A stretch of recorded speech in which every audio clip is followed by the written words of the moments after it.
ক্রীড়া ও সাংস্কৃতিক বিকাশের ফরাসি সামাজিক অ্যাসোসিয়েশন সলিডারিতে আজই ফ্রান্সের নিজস্ব ক্রিকেট টিম সাফ ফোর্স ক্রিকেট ক্লাবের জার্সি উন্মোচন করা হয়েছে। শনিবার স্থানীয় সময় সন্ধ্যায় প্যারিসের ফাস্তি কার্যালয়ে এক অনাড়ম্বর অনুষ্ঠানের মাধ্যমে এই অনুষ্ঠান অনুষ্ঠিত হয়।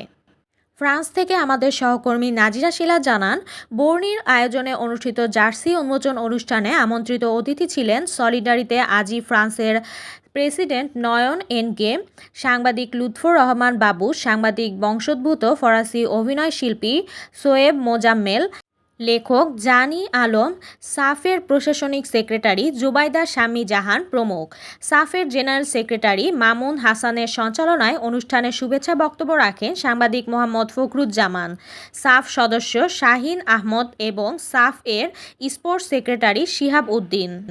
সাফ প্রেসিডেন্ট নয়ন এনকে বলেন, সাফ ফোর্স শুধুমাত্র একটি ক্রিকেট দল নয়, এটি একটি সংহতির জায়গা, একটি সংস্কৃতির মেলবন্ধন এবং অভিবাসী যুব সমাজের মননশীল চিন্তার ব্যতিক্রমী প্ল্যাটফর্ম, যা ফ্রান্সের বুকে বাংলাদেশকে তুলে ধরার পাশাপাশি আমরা একে অপরকে কাছাকাছি আসা এবং জানার সুযোগ তৈরিতে গুরুত্বপূর্ণ ভূমিকা রাখবে বলে বিশ্বাস করি। সুমাইয়া তাসনিম, সুরমা টিভি 24।